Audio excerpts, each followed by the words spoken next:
Gautam Gambhir coach হওয়ার পর থেকে তার বিভিন্ন সিদ্ধান্ত নিয়ে বহু সময় বা খেলার ফলাফল নিয়ে বহু সমালোচনা করা হয়েছে, কিন্তু চ্যাম্পিয়ন্স ট্রফি স্কোয়াডের শেষ মুহূর্তে বরুণ চক্রবর্তীর ইনক্লুশনটা আজকের পারফরমেন্সের নিরিখে বলাই যায় master stroke.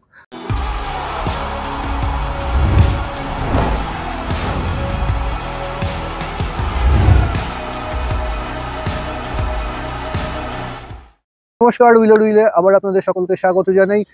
Champions trophy 2025-এর group লিগের শেষ ম্যাচে নিউজিল্যান্ডকে 44 রানে হারিয়ে গ্রুপ চ্যাম্পিয়ন হয়ে গ্রুপ থেকে গ্রুপ চ্যাম্পিয়ন হয়ে সেমিফাইনালে যাচ্ছে ভারত। সেমিফাইনালে ভারতের যাওয়া আগেই নিশ্চিত হয়ে গিয়েছিল। আজকের ম্যাচটা গুরুত্ব ছিল যে সেমিফাইনালে কার বিরুদ্ধে ভারত খেলবে, অর্থাৎ এ গ্রুপ থেকে গ্রুপ A1 হিসেবে কোন টিম যাবে এবং A2 হিসেবে কোন টিম যাবে। তো সেই লড়াইয়ে নিউজিল্যান্ডকে 44 রানে হারিয়ে দিল ভারত। ফলে বি গ্রুপের রানার্স অস্ট্রেলিয়ার সম্মুখীন হতে চলেছে আগামী মঙ্গলবার দুবাই ইন্টারন্যাশনাল স্টেডিয়ামে সেমিফাইনালে। দিনের শুরুতে ভারত ব্যাট করতে নামার পর থেকে ধারাবাহিক ব্যবধানে ভারত উইকেট হারাতে থাকে। এর মধ্যে অবিশ্বাস্য ক্যাচে আজকে বিরাট কোহলিকে ফেরান গ্রেন ফিলিপ। ওই একটা উইকেট দেখে মনে হয়েছে উইকেটটা যতটা বোলারে তার থেকে অনেক বেশি ফিল্ডারের। প্রতিযোগিতার একদম প্রথম ম্যাচে ঠিক একই জায়গায় দাঁড়িয়ে বাঁ দিকে ঝাঁপিয়ে একটা অসাধারণ ক্যাচ নিয়েছিলেন, যেটাকে মনে করা হচ্ছে এখনো অবধি টুর্নামেন্টের সেরা ক্যাচ। আজকে গ্রেন ফিলিপ সে একই জায়গায় দাঁড়িয়ে ক্যাচটা নিলেন ডান দিকে ঝাঁপিয়ে। যাই হোক, শ্রেয়াস আইয়ার গুরুত্বপূর্ণ সময় একটা খুব ভালো ইনিংস খেলে দিলেন, তাকে বেশ কিছুটা সাহায্য করেন অক্ষর প্যাটেল 5 নম্বরে নেমে। ফলে ভারতের রান 249 হয়। এবং সবচেয়ে উল্লেখযোগ্য যে দিকটা সেটা হচ্ছে এই প্রতিযোগিতা শুরু থেকে যখন ভারত 5 জন স্পিনার নিয়ে খেলতে আসে এবং বলা হচ্ছিল দুবাই উইকেট স্লো এবং দুবাই উইকেট বল ঘুরছে, সেই জায়গায় কিন্তু আজকে নিউজিল্যান্ডের কিউই পেসাররা 7টা উইকেট নিয়ে নিলেন। 9টা উইকেটের মধ্যে আজকে ভারতে যে 9টা উইকেট পড়েছে তার মধ্যে 7টা উইকেট কিন্তু গেছে কিউই পেসারদের কাছে, যার মধ্যে ম্যাট হেনরি 5 উইকেট রয়েছে। অন্যদিকে নিউজিল্যান্ড চেস করতে নেমে প্রথম থেকেই উইকেট হারাতে থাকে ধারাবাহিক ব্যবধানে। একই রকমভাবে প্রথমে হার্দিকের বলে একটা দুরন্ত ক্যাচ নেন অক্ষর প্যাটেল এবং তারপর পুরোটাই প্রায় ভারতীয় স্পিনাররা, যার মধ্যে অধিকাংশ বরুণ চক্রবর্তী। আজকে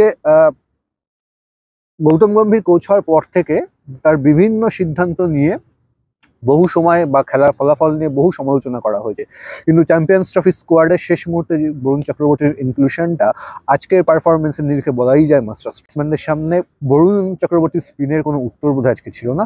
এবং ভারতীয় সমর্থকরা অবশ্যই আশা করবেন বরুণ চক্রবর্তীর এই ফর্মটা আগামী নকআউট স্টেজেও থাকবে, সেমিফাইনাল এবং সেখানে জিতলে ফাইনালও। তবে যে প্রশ্নটা, যে সমস্যাটা সম্ভবত তৈরি হতে পারে ভারতীয় টিম ম্যানেজমেন্টের জন্য, সেটা হচ্ছে আজকে হর্ষিত রানাকে বসিয়ে বরুণ চক্রবর্তীকে নিয়ে 4 স্পিনারে খেললো ভারতীয় দল। নকআউটেও কি সেটা করবে? কারণ বরুণ চক্রবর্তী আজকে পারফরমেন্সের পরে তাকে বসানোর কোনো প্রশ্নই ওঠে না, কোনো সম্ভাবনাই নেই। অন্যদিকে পাকিস্তান ম্যাচেও ভালো বল করেছিলেন কুলদীপ যাদব। বাকি যে দুজন রয়েছেন অক্ষর প্যাটেল এবং রবীন্দ্র জাদেজা, দুজনকে অলরাউন্ডার স্লটে খেলানো হচ্ছে। ফলে ভারতীয় টিম ম্যানেজমেন্টের সামনে কিন্তু একটা খুব কঠিন পরিস্থিতি যে কোন 11 জনকে নিয়ে তারা অস্ট্রেলিয়ার বিরুদ্ধে সেমিফাইনালে নামবেন। আজকের পর আবারও বলছি, বরুণ চক্রবর্তীকে বসানোর প্রশ্ন আসে না। ফলে ভারত কি 4 স্পিনারেই যাবে নাকি 3 স্পিনারে যাবে? যদি যায় 3 স্পিনারে, সেক্ষেত্রে কাকে বসানো হবে? এবং সেই সঙ্গে কালকে যে অনুষ্ঠান আপনাদের জন্য করেছিলাম সেখানে বলেছিলাম যে পাকিস্তান থেকে 2টো টিমকে উড়িয়ে আনা হচ্ছে, অস্ট্রেলিয়া এবং সাউথ আফ্রিকা, এবং একটা আশঙ্কা প্রকাশ করেছিলাম যে যদি সাউথ আফ্রিকাকে ফিরে যেতে হয় তাহলে তাদের জন্য শিডিউলটা কি হবে, এবং সেটাই বাস্তবে ঘটতে চলেছে। আজ সকালে সাউথ আফ্রিকার দল দক্ষিণ আফ্রিকা এসে পৌঁছয়। এখন নিশ্চিত হয়ে গেল তাদেরকে আবার কাল সকালে বা আজকে রাত্রে বা কাল সকালে ফ্লাইট ধরে আবার লাহোরে পৌঁছে যেতে হবে। তারা গতকাল রাতে ছিল লাহোরে, আজকে সকালে দুবাইতে, আবার গতকাল সকালে লাহোরে, এবং তার একদিন বাদে চ্যাম্পিয়ন্স ট্রফির সেমিফাইনাল খেলবে।